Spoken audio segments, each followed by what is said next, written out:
My son just put things into perspective.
Made all over the world.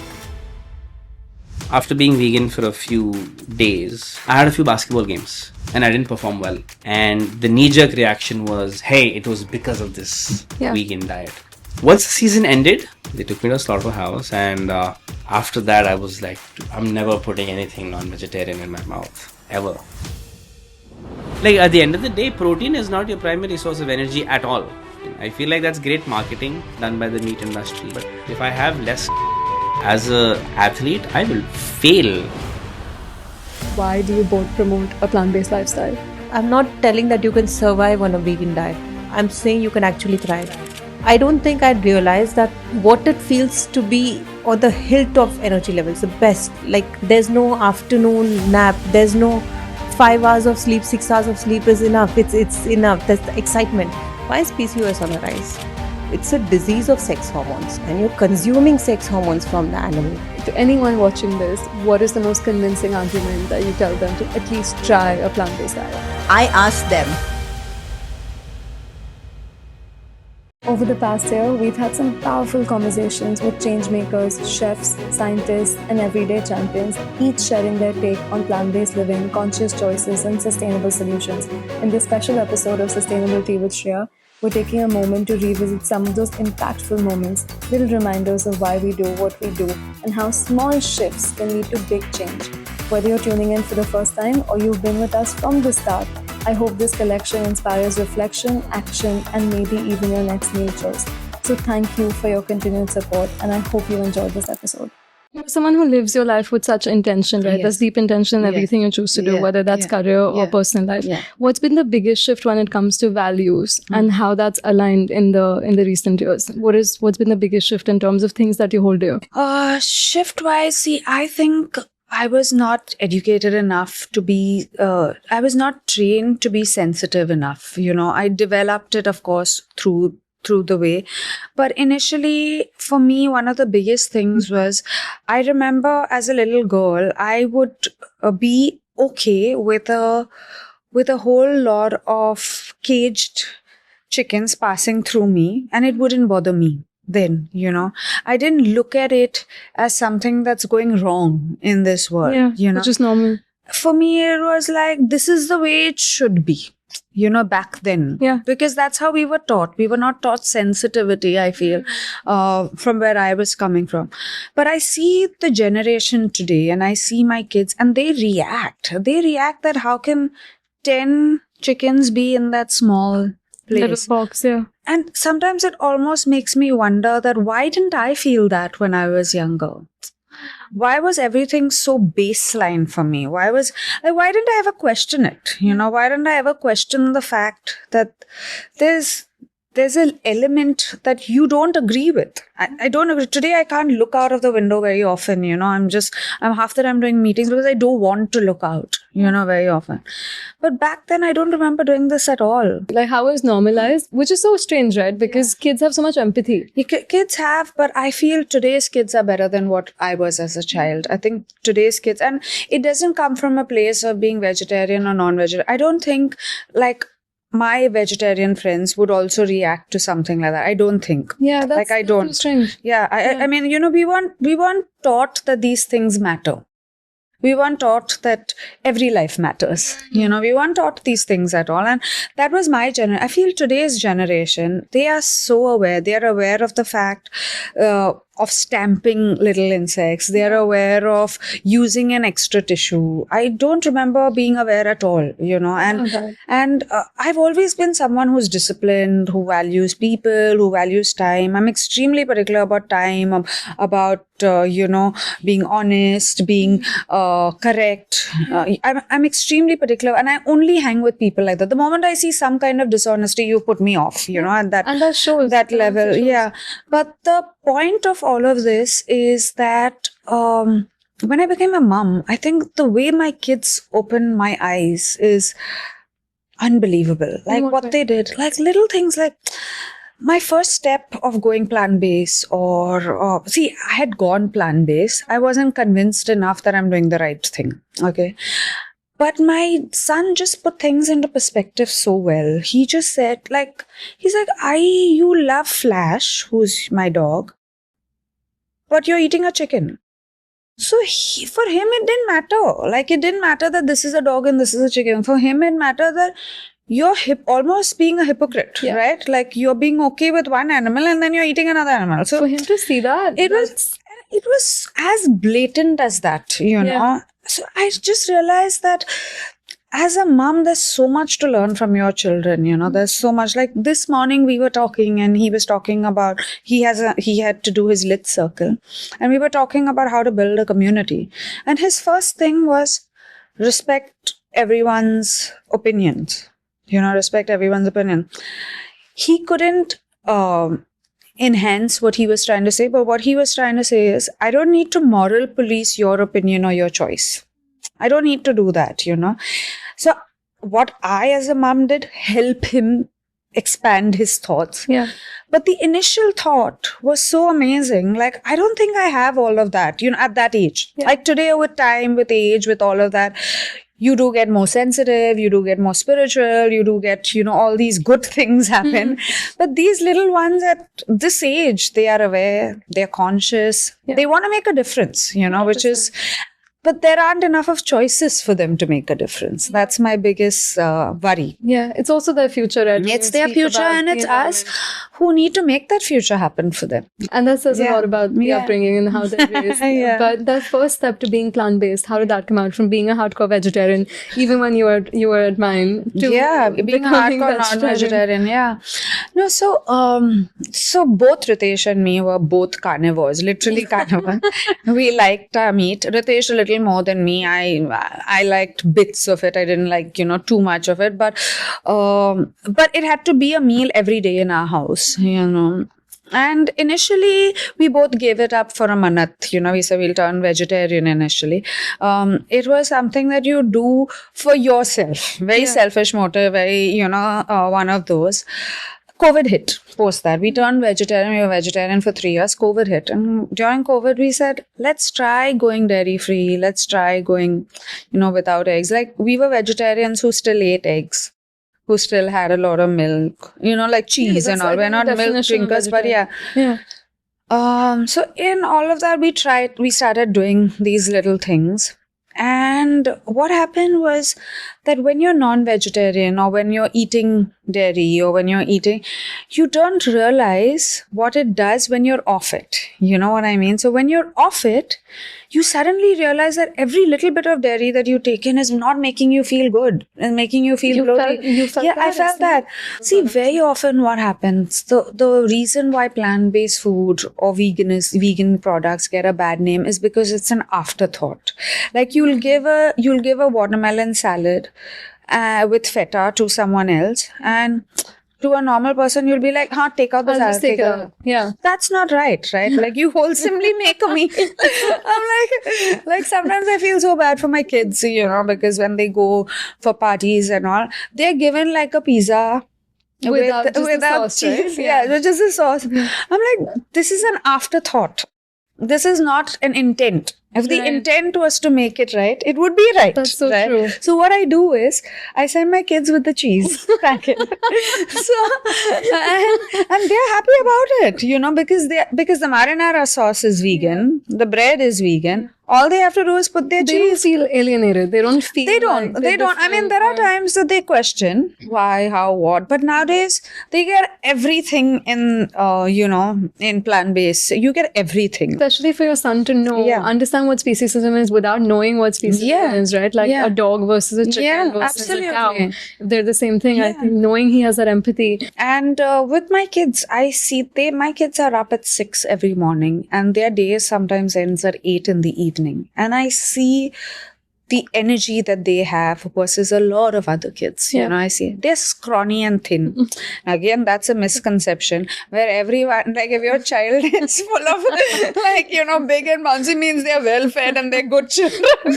And if your child is skinny, they're like, oh, bichara, khana nahi de rahe unko. I'm like, one second, like what is wrong with them being skinny? That's the first thing I as a parent deleted from my whole thing. What is wrong with being skinny? I mean, today we are in a zone where we go against fat shaming. We go against. Why are you not going against shaming someone who's thin? That's so true. Why? Yeah. Like, why is it okay to just shame? Like, and then a lot of parents, oh my God, they are so thin. I'm like, they're fine. I take it up, Yeah. I'm like, they're fine. Having thin kids, and I request all parents that don't feel just because your child is thin that they're not getting the right stuff. That's so important because that's what I get told when people ask me, would you raise your kids vegan? And I'm like, 100% I would raise my kids vegan. Like, It's fine. I'll raise them with ethics. I'll tell them exactly what it is. And when they grow up, they can choose for themselves. But I didn't have a choice growing up. So, Yeah. whatever Yeah, I didn't want have a to raise choice my either. children, I'll raise them that way. So it's... No, absolutely. In fact, I was raised non-vegetarian, but today, forget me and my kids. We're today's generation. My parents are vegan today. No My way. parents are plant-based. After your After transition? all these years, they started it off with us. And Okay. COVID. But they have, and I'm so proud of both my mom and dad because it's not easy for them. They come from the whole thought, what they've taught you today is that this is protein, but to undo their thinking at that age, that's I think huge. it's commendable. That's huge. Big More ups to than them. me or more than my kids. I salute my parents who have taken that route and who have stuck by it, like they don't, like sometimes I allow an 80-20 for my kids, when, because also I see, like, instead of someone throwing off that routine, I'm like, theek hai, sometimes. Or if they are stuck in, like I said, in a play area where they have to eat they don't eat any meat, they don't eat any egg, but if they have to have, like, if there's a little bit of butter mix, and it's always a 20%, it's never like, whatever, I would still say it's okay, don't starve yourself, see the circumstance and take a call. But my parents, from living that whole life and understanding that whole life to coming to a point where saying, no, we don't want to do it. We were wrong in understanding it wrongly. That's so cool. I mean, I think that's commendable. That's commendable. And that's what I keep saying. People who want to open their eyes and see it will see it. Like, I've had a lot of people in that age group, right? In that senior citizen age group who think that whatever you do is rubbish, right? And only fair because they lived life their way. They But stick someone who's lived life as a carnivore, who's brought up their children carnivore, like no way of saying that you're doing something wrong. Like, who's accepting of the fact that To be so open-minded probably and this learning is the right, truth and unlearning that as well. Yeah. What was that like? Because growing up in a Catholic family, Yeah, growing up in a where Catholic family. I'm sure Sundays were all about your Sunday every roast. day. Every day was like, a party. Like, 5 times a week I would eat. I'm Inglorian, so I would eat fish 5 times a week. Like, and the others there would be some kind of animal protein every day. Like, and every same day. with Ritesh, I imagine, growing up in a Ritesh, Marathi house. no, but Ritesh, growing up in a Marathi house, his major meals were vegetarian. Okay. But the idea of feast meant having non-veg. Non-veg. So his was more weekends, his was more stuff like that. And then, of course, with time, it became every day. Yeah. That, So these are our ideas of feast. These are our ideas that we've been taught. It's not that way. It's just not that way. Yeah, because you talk about the guilty vegetarian as well. Yeah. In India, there's that culture that during festivals or whatever, people wouldn't eat at home, but would go out and indulge. Yeah, indulge in guilty something. vegetarians is a big thing. I think most vegetarians change to at least having an egg or at least having some kind of meat, chicken once in a while, because they feel that their protein is low. And I'll be honest about the fact that if you don't look into what you're eating, your protein can be low. Like, your protein can be low. You need to figure out your meal. I mean, we talk about balanced diet. Have a balanced diet. Don't just talk about eating one aspect of the diet, is what I say, most often. So whenever there's a vegetarian who says, I don't like it, but I'm having it only for my protein, I'm like, let me help you. Let me help you. Like, really, let me help. And that's the way you help it, get into each one's system. With Imagine, we have a whole range for people who want to be flexitarians or who want to give up non-veg. We're coming out with a whole range of high protein, which is meant for vegetarians who don't like that taste or texture of, a non-veg, but who want their protein content. So we're coming out with a whole range, which is purely, vegetarian protein. So I'm so excited. Yeah, so at Imagine, we've changed our whole philosophy to help people get their protein in the best possible way that we could offer it, Speaking of Imagine, I Yeah. do want to hear the entire story, the name, how it came to be, the philosophy, and how it all started. So we were in America, we had turned vegetarian, Ritesh missed his meat terribly, and the whole plant-based alternative meat segment had started growing over there. And we tried it and we couldn't tell the difference initially. So what I did was I took the plant-based alternative protein and I broke it down and I made keema pao for Ritesh, and he loved it. And I remember there were a couple of people who came home that evening and they had just broken their rosa, and I was so scared that I'm offering them, plant-based meat, and they fasted for so long, and I was like almost feeling guilty that I'm offering them that, and they ate it without even considering, and they kept saying, this is amazing, you made great keema pao. Finally, after they finished their meal, I told them that it was not the real keema. They were like, what? Are you serious? So that gave me a little bit of confidence. That gave Ritesh and me a little bit of course, it was Ritesh's baby. Ritesh was that we don't have this choice in India. We are not a burger eating nation, but we don't have a seekh kebab, we don't have a keema, we don't have butter chicken, we don't have any of this in India. If we have this, there'll be a lot of people who'd want to, at least try it out. See, eventually, and I say this with utmost sincerity and with the fact that I believe that everyone is trying to make the effort to change. I really don't think that people are not making that effort. I just think there's not enough of choices to help them make that effort. It has to be easy. I noticed that on your Instagram bio, your first hashtag says vegan athlete. Yes. And a lot of people wouldn't claim that proudly. As I said, you're so vocal about it and you're so proud of the fact that you're vegan.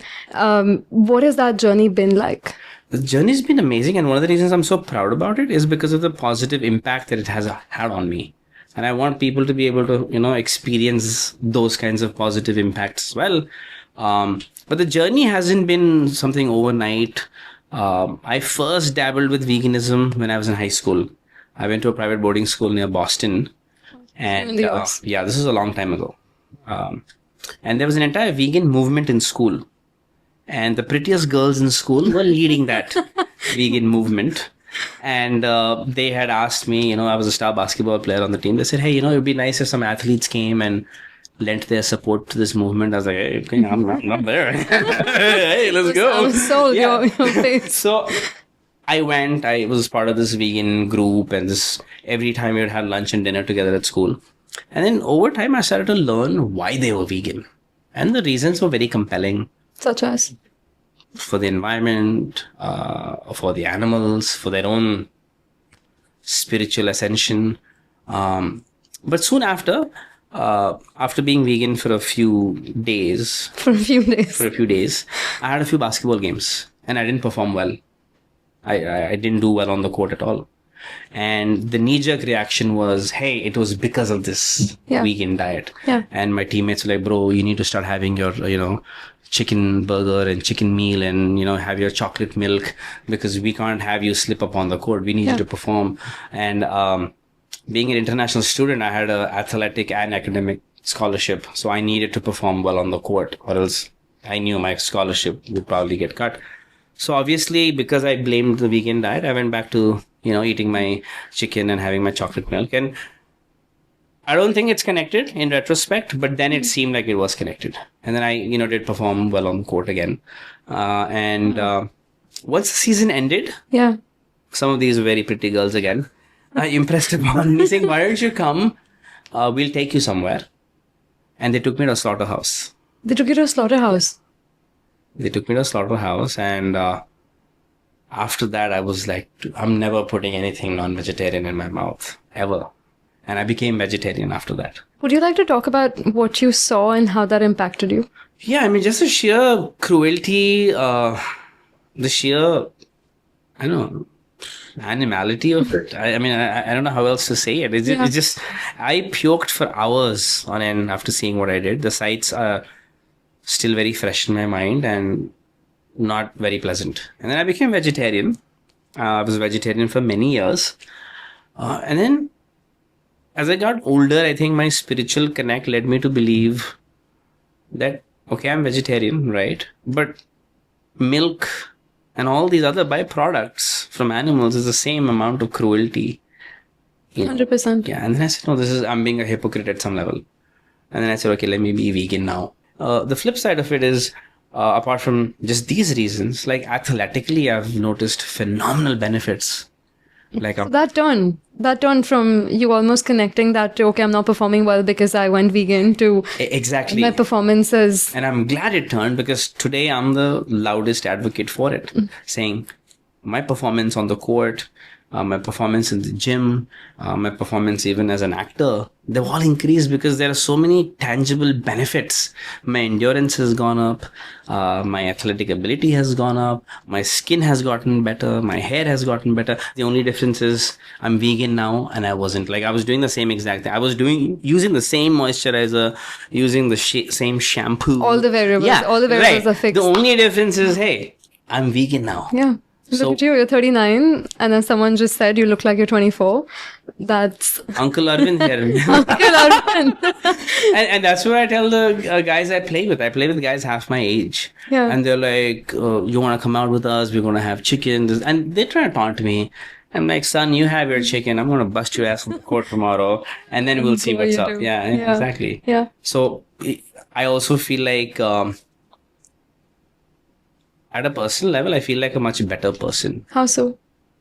Because, people say vegans have this I'm better than you persona. I'm somehow better we have than this what I was moral- before. My growth is based on me. It's me evolving. It's not about someone else. Yeah. I am evolving as a person, and I feel like I'm a much better person than I was before when I wasn't vegan. How so? I feel a lot more calmer. I love your energy. I honestly, Thank you. It makes me feel super calm. Thank you. I feel a lot super more calmer. comfortable. I feel like the brain fog is not there as much. It's clarity. A lot of clarity. And even in terms of my speech, now I don't think there is a connect, but my speech has gotten better. I'm far more articulate than I was before. Maybe because I'm older and I'm Uncle Arvind, but still, I have noticed a lot of positive. These are intangible benefits of being vegan. Now I cannot necessarily put a marker on it, but these are, benefits I've noticed. And my breathing has gotten a lot better. And I think breathing is so important for a better lifestyle. So yeah, these are all benefits that I've noticed. The hair I noticed, the skin I noticed right away. Same for me. It was like a magic wand. 8 years ago when I went vegan, I'm like, okay, I don't have acne anymore. My hair feels shinier. Like, what is going on? What is? Yeah, but you turn into a nutritionist right away. I think the second you go plant based and you quit meat, you quit. I mean, I never ate meat, but the second you quit all animal products, Yes. you have to be so picky about what you eat, what you consume. Absolutely. I think people are very obsessed with protein in general. Yeah, that's the first question we get, right? Yeah, why are you so obsessed? Relax, man. Like, at the end of the day, protein is not your primary source of energy at all. It's your carbs, then your fats, and then your proteins. Proteins have their own purpose. Yeah. Treat them for that, give them that due respect and take it, but don't obsess with protein. I feel like that's great marketing that's been done by the meat industries and maybe even the dairy industry. But I feel like if you have the right amount of protein that you're good to go. But ultimately you need carbs. Like, for instance, if I have less carbs, as a athlete, I will fail. Like, you run up and down that court, the amount of carbs you need is a lot higher than the normal person. Like, when you have vegan diet, the thermic effect is a lot more, which means that your body is expending a lot more energy to digest it. So you're not probably going to eat as much. That's why a lot of vegans are leaner in general, because they're not eating as much because they're expending more energy digesting their food. People, told you that this is never going to work. Why are you doing this? Which Yeah, factor yeah, this? Like, has there been a lot of like pushback Always. of sorts? And how Like- do you fight back? Like, I'm from Hyderabad. Yeah. So the Hyderabadis have a very typical way of saying things. So in the gym, when I initially was, vegan, they were like, अरे क्या हुआ यार, नहीं उठा रहे बेटा आजकल, Hyderabad biryani mutton नहीं खा रहे लग रहा, नहीं उठा रहे पा रहे आप. So I should just smile, let it go. So recently it turned out I was in the same gym with the same guys in the same position. So क्या हुआ यार, नहीं उठा रहे आजकल बेटा, नहीं उठा रहे आजकल, नहीं खा रहे बिरयानी, खाओ vegan diet खाओ, उठा पाते. Then it was like a mic drop moment for me and I just left. Like a part of me didn't want to say it, but a part of me just wanted to stick it to them. I think some of us Some of us. tend to put out a holier than thou sort of vibe. Persona, yeah. I think we tend to be a little preachy. And I wish some of us weren't as preachy about it. And that's one of the reasons I never preach about being vegan. You're still vocal. I'm vocal, but I show, I don't tell. So if you see my posts, if you see my videos, I always say vegan athlete, vegan gains. And then that's when people are like, oh, he's vegan. They ask me. If I'm in their face saying, you must go vegan. Then no one wants to be told to do anything in today's time and age. That's what I've noticed. I could be wrong. But I feel like if they see and they just see the hashtag vegan athlete, or they see that, oh, it's gluten-free vegan gains, they're like, oh, yeah, how did you do it? Okay. So they're more receptive to that. They're more receptive. We should be voices of reason. That's so important. More than being a louder voice, let's be more like a voice of reason. Let people see the reason. That's what I believe. Because I'm not one to ever shout over somebody. Or I don't want to compete. You shouting over anyone. Yeah, I don't want to compete with energy. somebody else's for someone's audience. Yeah. I want to be that voice of reason, and people should say, yeah, this guy is making sense. And I think if we as a community can do that more and more, people are intelligent. People do want to listen to the right people. It's just that we need to make sure we reach out to them in the way that they best understand. Not how best we communicate, but how best they understand. 100%. In my superhero movie, I was shooting for a fight scene. And that day we had to wrap it up in that location because there was some problem in the location. I was fighting with 12 different fighters that day. Wow.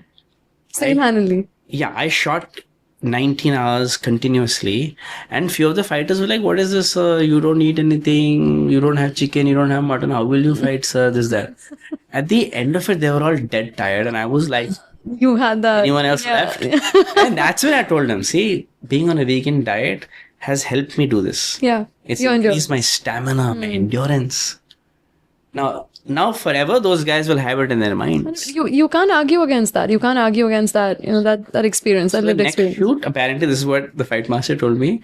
They were like, we will try vegan diet like Arvind sir. Love it. Love it. And That's these are hardcore like fighters in the movies, like, Yeah. and they've been fed to think that they need that meat for them to look that way or for them to perform. But once they saw me do it, they're like, yaar, ye hero kar raha hai yaar. Or he fought all of us that whole day I was Yeah. at it. And they all had breaks because I fight one fighter, that angle is done, then I'm going, 19 hours straight I did it. No. And at the end of the match, I told them, so we can try it out. Yeah, you're so right, and it's not even about them looking buff, being sold this lie that they need to eat all of this to look a certain way or feel a certain way. This masculinity, this almost like toxic masculinity that you need to be a carnivore to feel masculine. What do you have to say about that? Because the data is that out of all vegans, only 20%, I think 20 to 25% are men. Wow. 75% to 80% vegans are women. So that gives you an idea about my dating pool. But anyway, what do you have to say about the whole, being a guy and being plant-based and being, so in touch with yourself and your emotions and really not, portraying these ideals of toxic masculinity that I need to, chew that. Correct. Chew what? Chew that. Drumstick. Yeah, that I need to chew that drumstick as you said, to feel like a man. I feel a real sign of a manly man is in how he treats other people, man. And how he's able to make other people feel more secure and happy about themselves. Yes. Right? And I think that is, to me, the sign of being a real man. It's not about, it's not that. It's about how do you make other people better? Just want you to convert more men vegan, Arvind. Do it for me. Don't do it for anyone else. Do it for me. For instance, the man of the house, they say it's more of a metaphor. Yeah. I don't think it's necessarily just to say that it's a man. It's a metaphor for how you feel in the presence of that person. You feel safe. You feel secure. Provider. The provider. You know that they're there for you. So I think that is more important. Yeah. It's not, physicality and the vegans. I mean, we can have the physicality. I have the physicality. Like I'm a 6'2" guy, I'll outmuscle most people I meet. Yeah. But that's not what I'm aiming to do. I'm aiming to create positive change in their lives so they can do it in the lives of other people that they touch. Now that's real impact. That's being a manly man to me. Yeah, but you want to talk about other places where I want to be a manly man? Be my guest. I'm good. Let's go. Let's get it.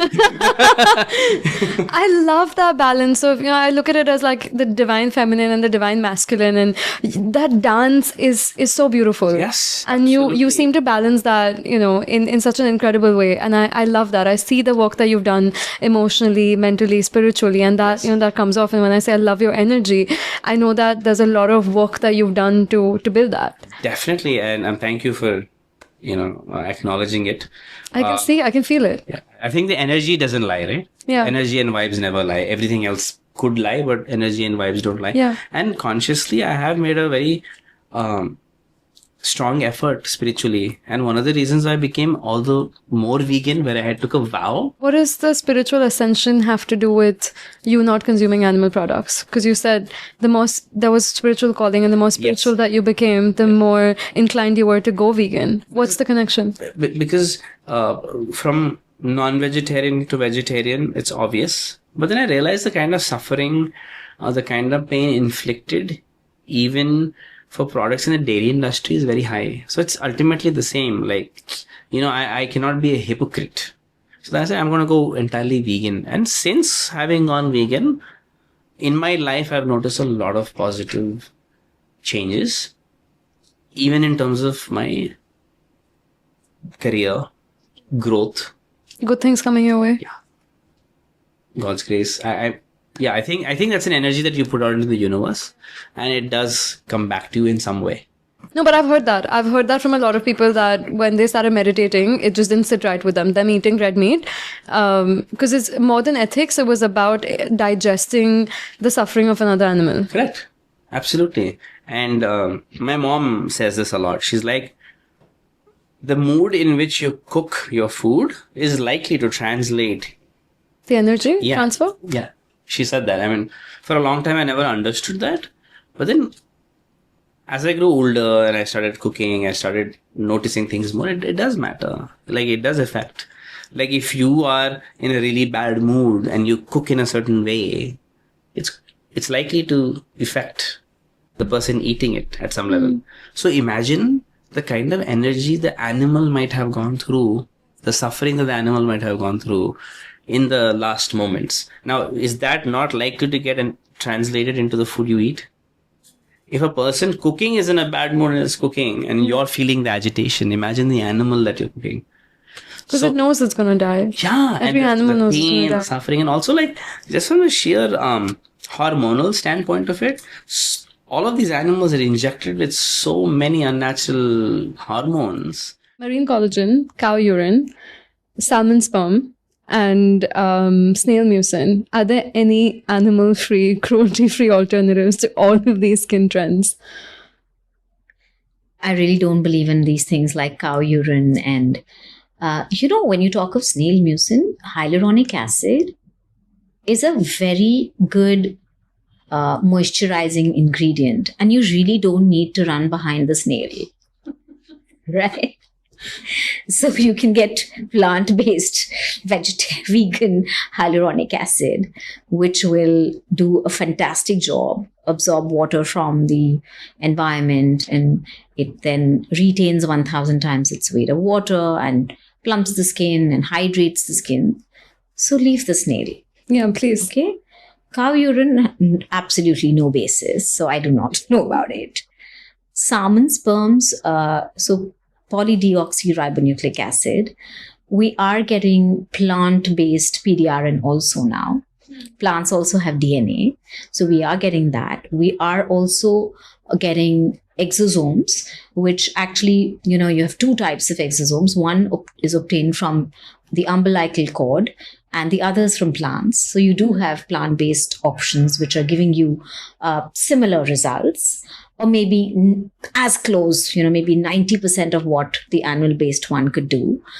And then you spoke of collagen. Yeah. So I have to tell you one thing. What is collagen? See, it's a byproduct of protein, amino acids. So if you have an adequate amount of collagen, protein in your diet, and you make sure you don't have a lot of sugar and alcohol, and you don't smoke, your body will normally produce collagen. You do not need to take shots of marine collagen or take shots of, bone broth and all of that. Right? Yes, there are plant-based collagen powders available, but it's as good as taking a pea protein. So there is, as of now, the reviews and the literature is very mixed, because not all collagen is absorbed when you take it orally. But when you take proteins in your diet, it automatically will form collagen. So just eating right. As Eat we right. said. So leave those marine animals away. Yes. Yeah, just leave all land and marine animals alone, for that matter. I had PCOS when I was growing up, and I grew up predominantly vegetarian. And when I turned vegan about 9 years ago, I reversed my PCOS. My acne completely cleared up. And I think it was over time that I learned about the connection between the inflammation that dairy causes to your skin and the amount of acne that I had, and also PCOS. Is that backed by science? Does dairy cause inflammation? Yeah, of course. So the things that we ask you to stop, not avoid, when you have PCOS is sugar, milk, right? Processed food, and anything with high glycemic index like maida and fried potatoes and all of that. So definitely dairy. And why dairy? Because the estrogen level is high in milk, right? So obviously you're having that, and then it's altering your hormones. B, a lot of times the cows and even the buffaloes are fed with a lot of antibiotics, okay, and a lot of other things so that they produce more milk. Yeah. So obviously that milk is full of hormones again, right? And so when you're having these, they are going to alter the hormones in the body. And you will, if you have PCOS, it is going to exacerbate. So definitely dairy causes, and it's not just PCOS. Dairy does cause inflammation. What about red meat and skin health? It's a complete no again. So everything about red meat is about digestion. And if your gut is not clear, your skin is not going to be clear. That's a common thing, So as you said, you turned vegan and your PCOS disappeared. Absolutely. And obviously PCOS, then skin health, skin hair health, hair everything health improved, right? Because there is a connection. And therefore, your bad bacteria are increasing when you have red meat. Your good bacteria are going down. Your probiotics are going down, and therefore, obviously, then your skin is going to take the toll. It's going to have, to face the repercussions. Yeah, so that's what I mean. To just learn the importance of what you eat and how you just become, I think you become a nutritionist as soon as you go on a plant-based diet as well, because you have to know exactly what you're intaking and how your body is reacting to that as well. So it was a long process, but such a rewarding one, honestly. Absolutely.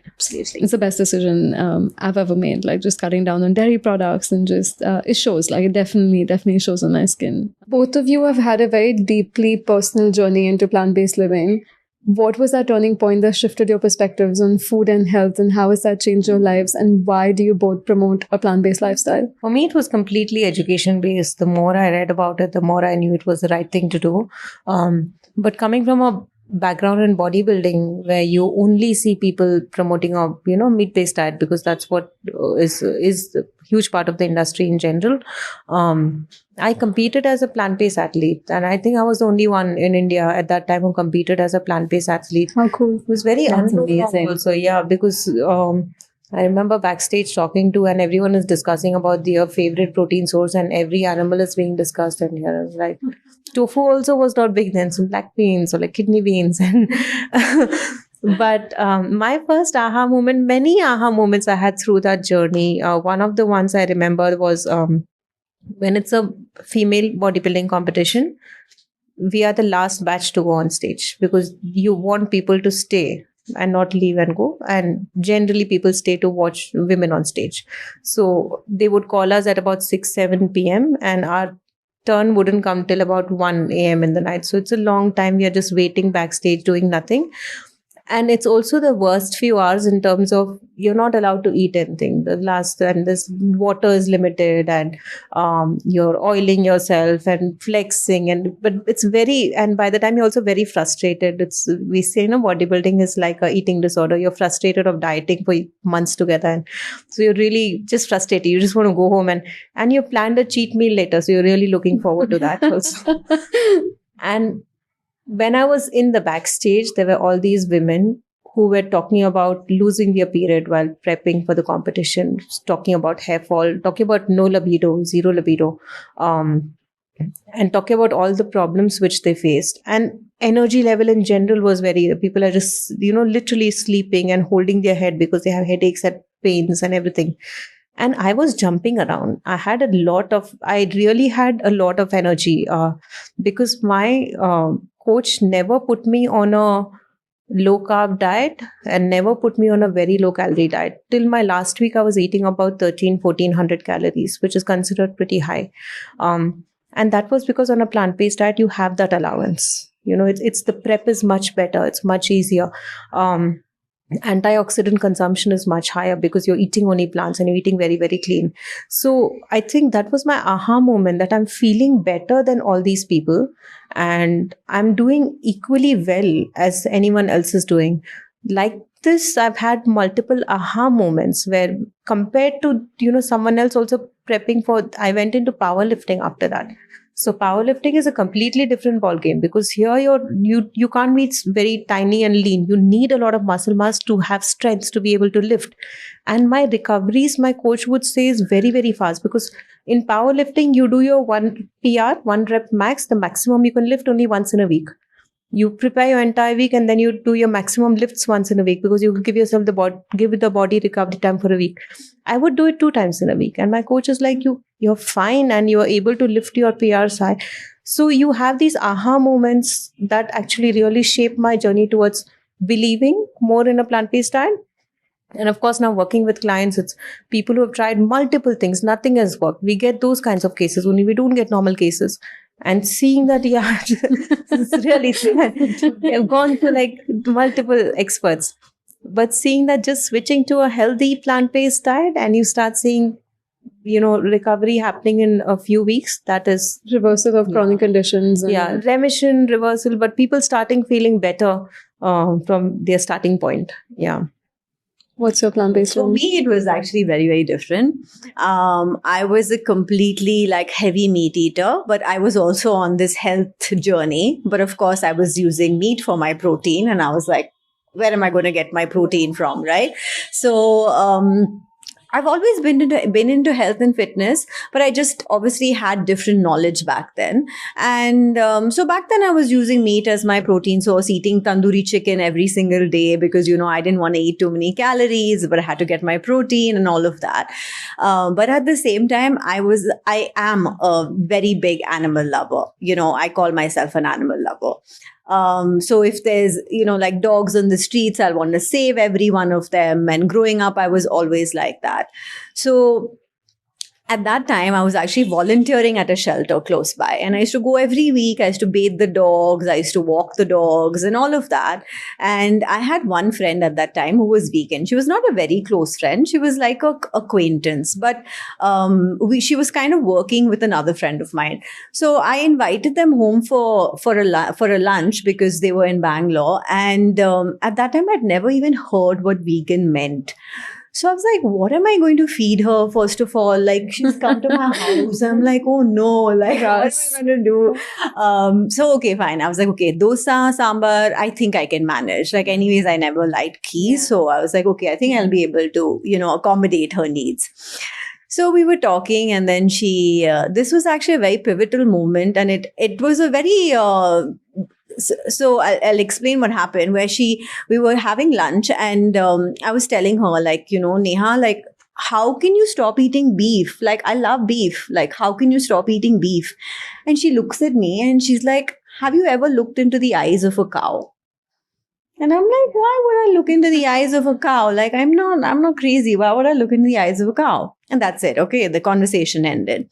That evening, I get on YouTube and there's a PETA video waiting for me, of course. And it was titled One Girl's Journey to Vegan. It was an 8-minute video or something. I think it's still on social media, but it had a very big impact on me. It was literally someone like me who, said that she loved animals, but at the same time was eating them, and she had meat on her plate all the time and used to make fun of vegetarians. And it was this whole journey about this girl who had all of these conflicting thoughts, but at the same time felt like a hypocrite. And that's what I felt like after watching this video. But I was like, on one hand, I'm going and doing this every single week, but then I am eating and, paying for the slaughter of these animals. This is not cool. And I remember my husband wasn't in town at that time, and I called him and I was like, listen, I'm turning vegan. And like, he's like, what is going on? And I was like, anyways, you're not at home. I'll eat dal chawal. I don't care. Like, I'll manage. He's like, okay, whatever. Do whatever you want. And then in 2 weeks, I literally went down this rabbit hole of discovering all the documentaries there were, Cowspiracy and What the Health. And when I realized that it was better for the environment, and then I got on this whole health bandwagon because I was always into health. But initially for me, when I turned vegan, it was only ethics. I was like, I don't care if I die. I don't care, but I just cannot be a hypocrite anymore. It was so important for me that my values had to align with my actions. And then when I realized that it's the best thing for my health, I was like, oh my God, this is like a both. It's a win-win-win. This is literally a win-win-win. It's the best thing for the planet and the animals. And that's why I'm so passionate about it. I'm like, what is your argument? Bring it on.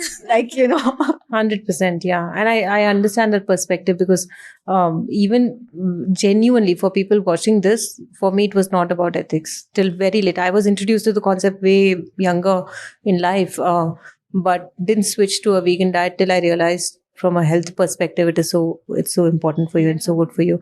And I'm purely talking it, I'm not telling that you can survive on a vegan diet. I'm saying you can actually thrive. Right. If there's something you can do for your body that helps you live longer, I don't think I'd realize that what it feels to be on the hilt of energy levels, the best. Like, there's no tiredness, there's no slumber, there's no afternoon nap, there's no 5 hours of sleep, 6 hours of sleep is enough. It's enough. That's the excitement. Does not always happen. When I'm on a junk food diet, you'll feel like that. But actually, when you're eating healthy, there's so much energy levels that you feel everyone around you is lazy. Like, to everyone sleeping too much, and everyone's and why aren't you all just that is how you feel. Always energetic. And you should experience that once in a life. It's such a beautiful feeling. Don't miss it out. I fully agree. Yeah. True.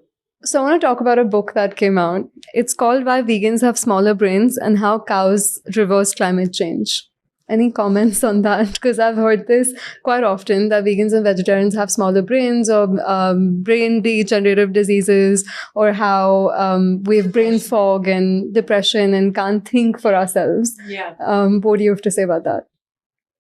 I think it's so weird. One of the things that comes to my mind, which is actual studies show that people who work in slaughterhouses do tend to show higher rates of aggression and domestic violence, but there's no book written on that. But the major backlash that I get for a plant-based diet is from vegetarians who cannot give up dairy.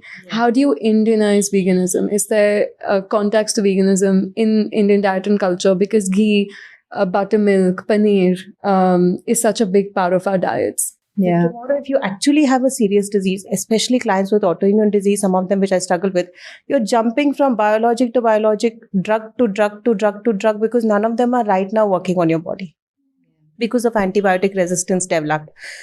So we have to realize that even though you think of milk as healthy 50 years back, the milk we are getting now, one glass of milk is not, it's not Gaushala anymore, right? You're not going to so all the small Gaushalas are sending their milk to one main center. Everything is mixed together. So in a glass of milk, it is said to have the milk of 100 different cows. Would you know which one is pregnant, which one is sick, which one is... It's such a mixture.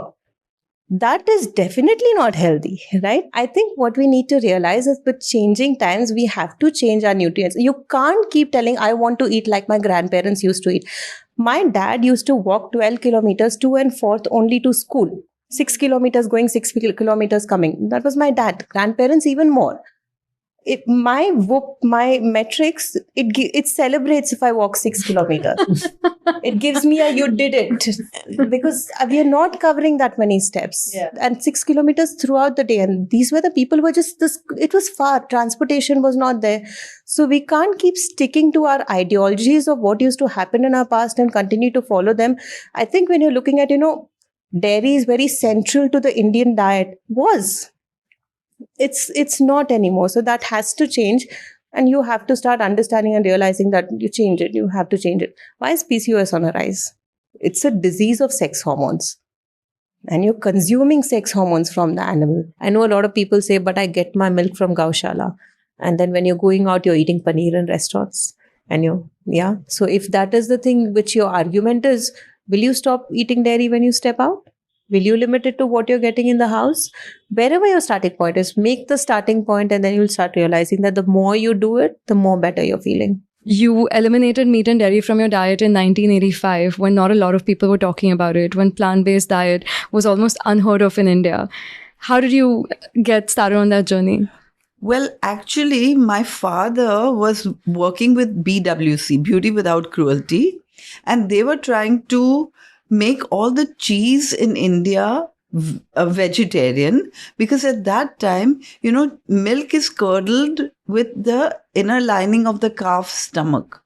So it's even more cruel because, not only do you take the mother's milk, but you kill the calf to get the rennet from the stomach of the calf to curdle milk.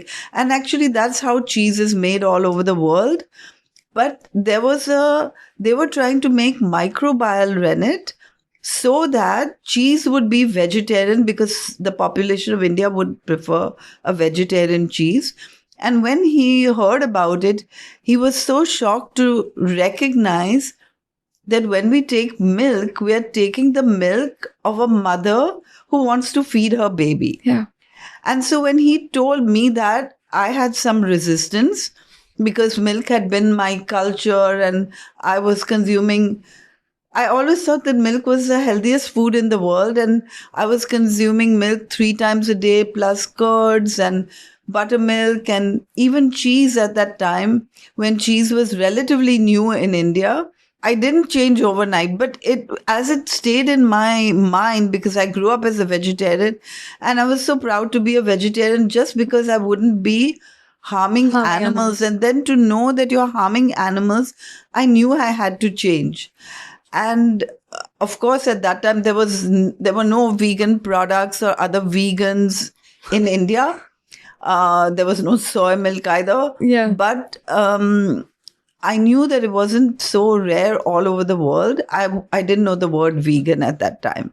But as I, kept going, I learned about veganism. And actually, I always thought that we need milk as vegetarians for protein and for Calcium. That's how it's sold to you as well. The ads Yes. that you see back in the day. And then I read in medical journals that the highest incidence of osteoporosis is in the people with the highest consumption of milk. And that clicked for me immediately because I'd been treating patients for ages in India and I wasn't seeing a lot of cases of osteoporosis. But I was teaching abroad and I was seeing osteoporosis very prominent abroad and not in India. And at that time, India milk consumption was much lower than it is today, you know. So I recognized that, oh, this is true, and someone has even recorded it. And so I started researching more, and I found out that when we consume dairy, it's not even the food for our species. So I started working with my patients as well. What do you mean by that? It's not food for our species. What I mean is that, you know, every animal in nature eats according to what they were meant to by nature, nature's laws. They eat by instinct. And if you have a cow will naturally eat grass. And if you have a lion, even the cubs sitting in the grassland won't try to feed on grass, right? They will wait for their mother to bring them prey. So, but we don't think about that because we have been brought up being told that we are omnivores. So we have to really think about it because instinctively, if we were in nature, if you were on a farm and you see fruits and vegetables, you instinctively feel like picking them and eating them.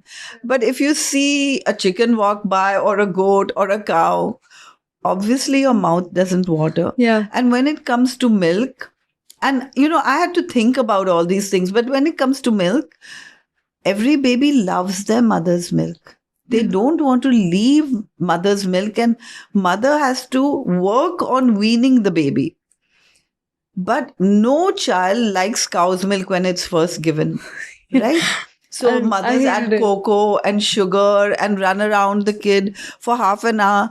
And so when we grow up, we think that milk must be good for you because otherwise, why would my mother run around me and force me to have that milk? Yeah. Right? And I grew up at a time when milk was not even easily available in Bombay.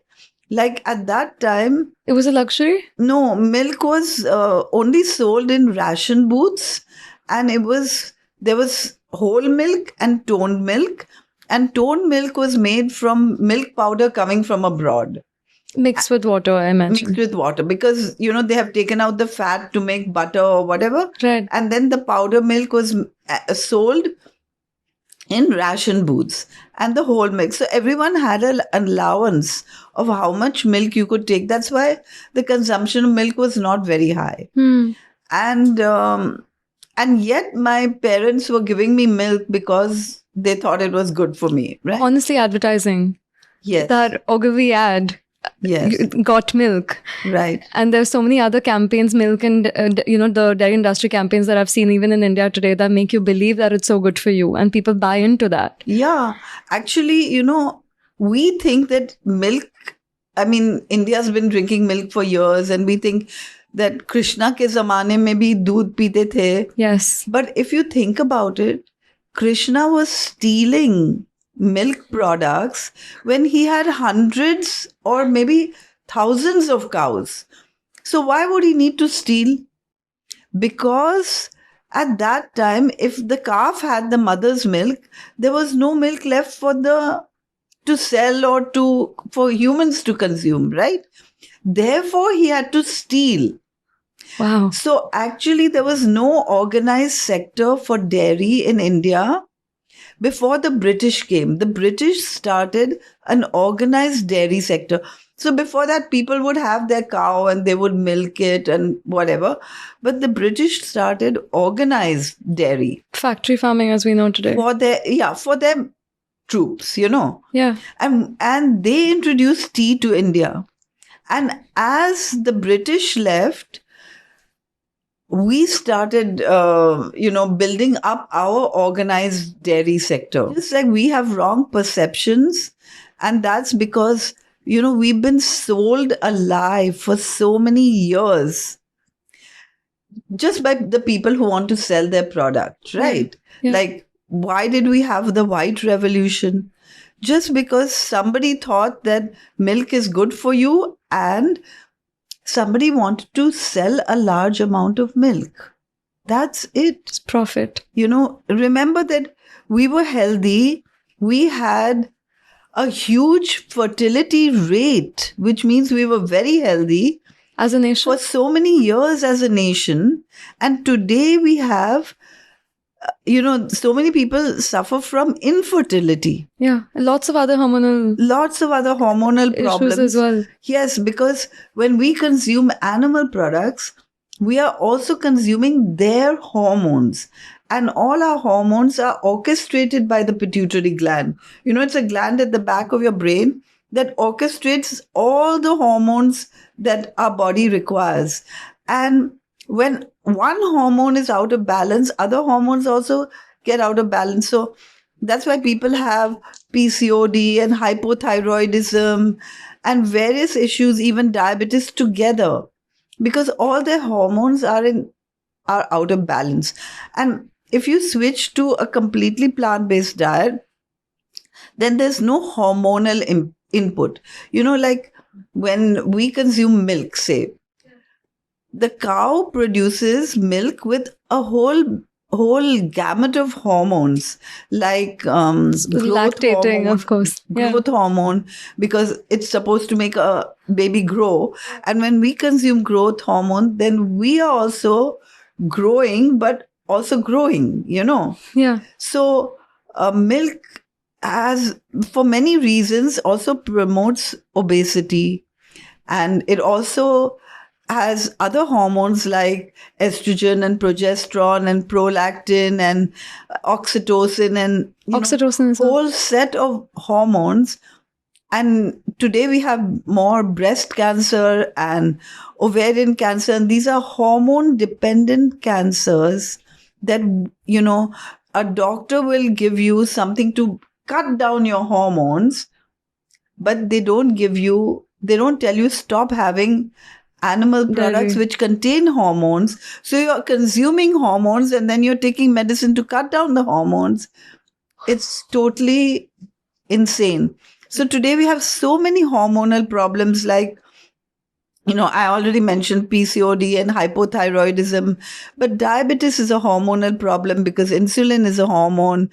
And then premature puberty is a big problem because today girls attain puberty sometimes at the age of 8.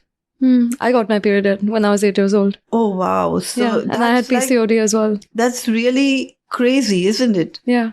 And the normal age is like 12 to 14, Yeah. even 16, right? And so people are, girls are sexually mature at an early age. They don't know how to behave.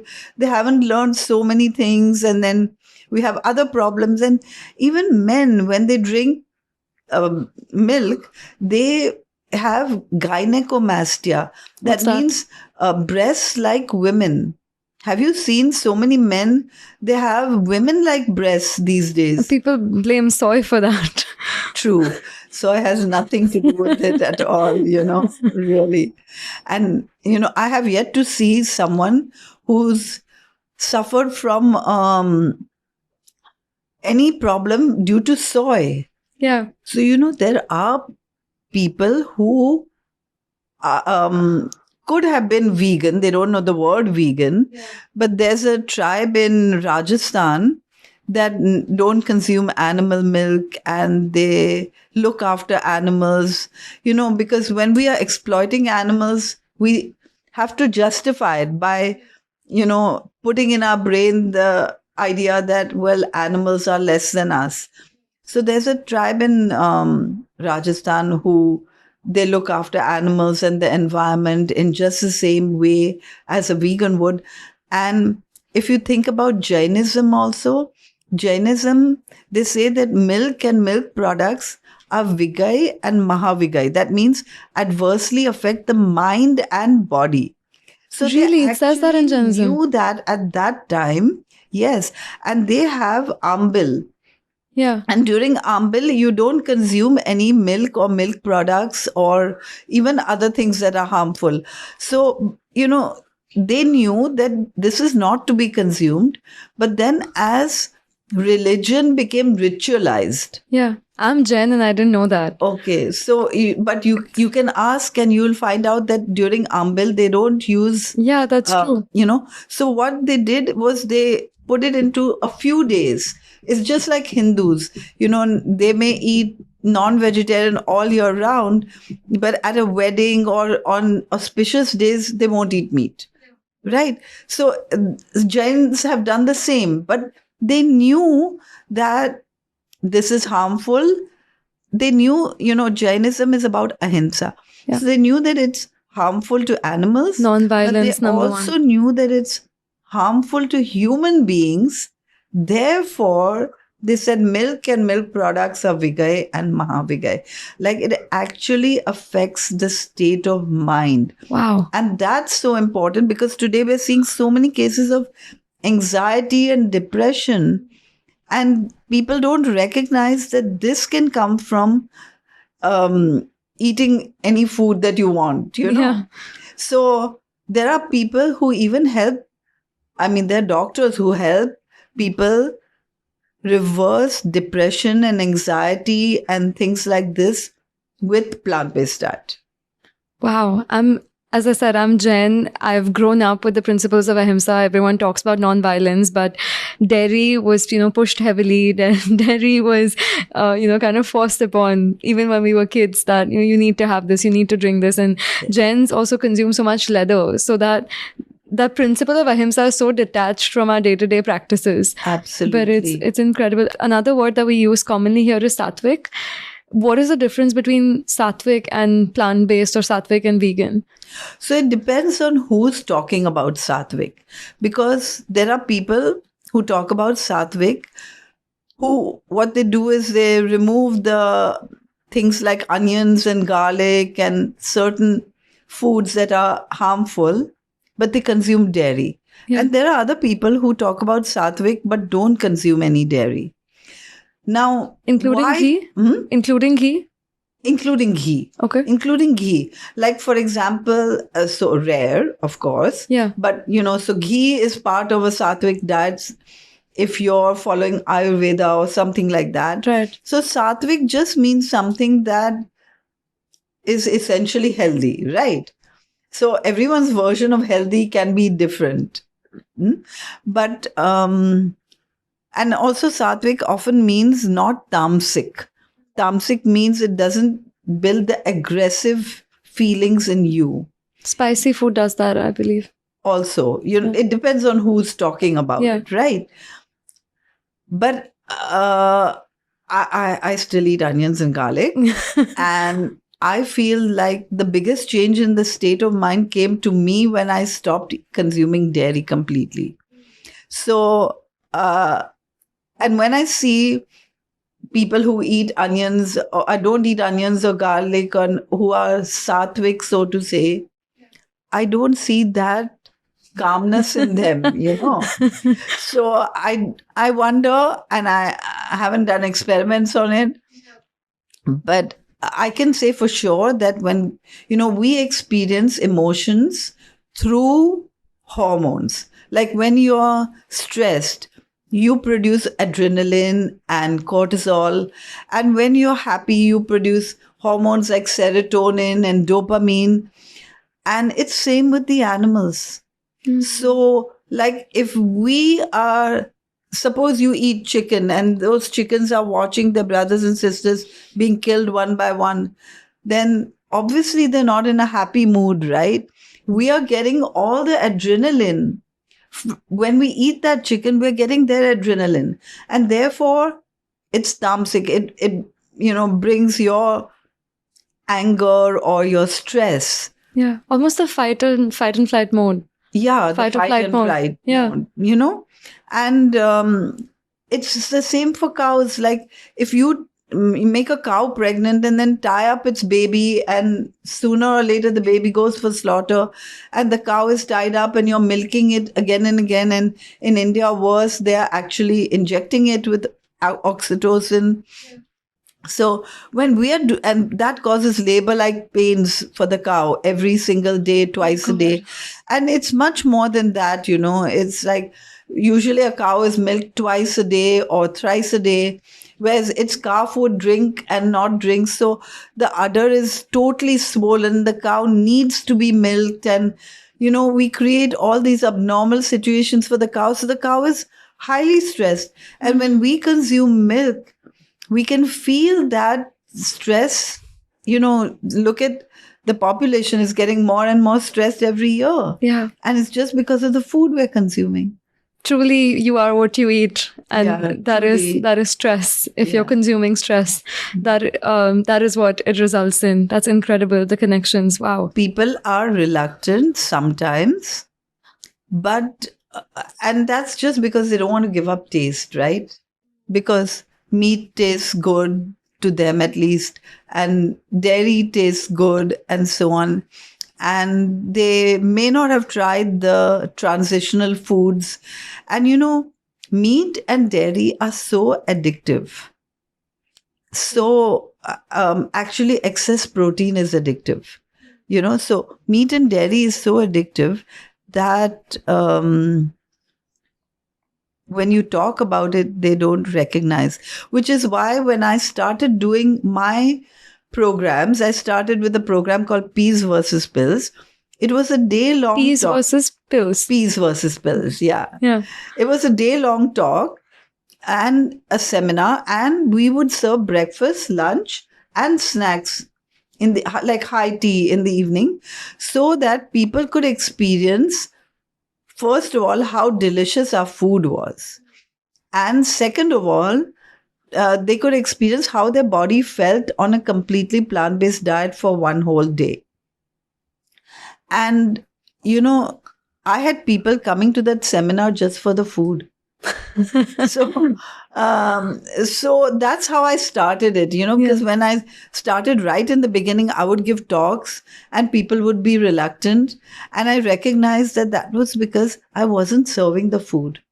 Because when they ate the food, they say, I could do this. But when we tell them that you don't eat this and you don't eat that, then they think that this is a deprivation. Last question to you is, what does sustainability mean to you? Because I know you don't like shopping. I know you upcycle a lot of your clothes. I know Ritesh has also made kurtas out of his mum's sari. So yes, we've gone into a lot of upcycling actually. Sustainability for us is upcycling. I wear my jeans over years. I wear my shoes over years. I don't buy anything unless it's required. Even with the kids, my elder son wears it and they know this term absolutely well. We are recycling our clothes. Then my younger son wears it without any conception of, am I using Dada's clothes? It's not that so. And it is like, he does it with pride. I'm recycling it. Then it goes to their, my brother's children. So, these are things that we consciously do. I don't sit in the house. If there's natural light, I will put off all the lights in my house. That's something I do. I have an electrical car right now. So little things that we're trying. I'm not saying we're 100% perfect, but it does mean a lot to me, sustainability, and I'm learning every day. Like I said, upcycling my mother-in-law saris means more to me than rejection to it. So yeah, sustainability is playing a big deal, a big role in my learning graph right now. I don't think I know it as much as I know my food, which I know, which even in my food, I'll still say I'm 90% there. I still have to understand that 10%, which is a big percentage. But sustainability, I would say I'm at 70. I'm learning every day. And I will make those changes. Arvind, what does sustainability mean to you? Sustainability is leaving the planet at least half as good as our parents left for us, for our future generations. We owe it to them, man. Like, if you only think about us, that's very selfish, right? Something sustainable has to be good for your future generations. Like for me now that I'm a father, there are so many things I'm scared of. Like I don't want my son to go to certain places because I know how dirty it is. But down the line, things are going to get worse and worse. Like global warming, climate change, so many issues are there and we are all responsible for it. Yeah. So sustainability for me is ensuring that the future generations don't suffer because of us. And now that I have a son, I want him to have the best. And I know I'm not doing a great enough job to do it. So I have to pull up my socks and say, what more difference can I make so the future generations have something? Or else they'll curse us, man. Like, we are so grateful for our parents for giving us such an amazing opportunity, amazing life. Our kids should be as fortunate too. Or at least think they're as fortunate. And we're not doing a great job of leaving them a good future, man. My last question to the two of you is, to anyone watching this, what is the most convincing argument that you tell them to at least try a plant-based diet? So for me, I ask them where they are in their life. Everyone has different motivations. But out of the three, whether it's the animals, the planet, or your own health, everyone wants at least one of them. And then I tackle it from there. So someone who is into the environment, I see so many people into sustainability. They're carrying their own water bottles, they're carrying their own utensils, and they're having milk and they're having paneer. And I'm like, do you know that glass of milk took 1,000 liters of water to make? Right? So just making people aware, and because this information is not available widely. And so I always meet people where they're at and then see. And then you realize that where they start from and where they end from is totally different. Like you, and now you understand the value of the ethics. Now I understand the value of the health. But I started at a different point. So with most people, for me, it was a big fear. If I give up milk, I'm not going to get calcium. I'm not going to get protein. And that's so much in our ethos, no? You always told that. For years after I went vegan, I would get this, my little toe would fall sick and parents are like, it's because of your diet. We are not doing this right, you know. Yeah. So it's that fear. And very confidently, I'm here telling you that you really, really, really, really don't need it. You don't need milk. You don't even have to switch it with plant-based protein or anything. Mindful eating choices, and everyone should experience feeling healthy, should experience having a healthy bowel moment, should experience pain-free periods. Everything we discuss, we should experience that once in life. It's so beautiful. And that should be enough to start thinking about making the switch. Dr. Shah, my last question to you would be, what does sustainability mean to you? You know, eating plant-based is sustainability, because today we're living in a way that is totally unsustainable. Actually, animal agriculture is the cause of climate change, and people don't recognize this. So how can we recognize that there is no future for us, let alone our children? And if we can think long term instead of just momentary pleasure for real happiness, then we can switch to a plant-based diet. The world would change, because there would be reforestation, biodiversity will improve, people's health will improve. Yeah. The need for medicine and chemicals would go away. I mean, everything can change.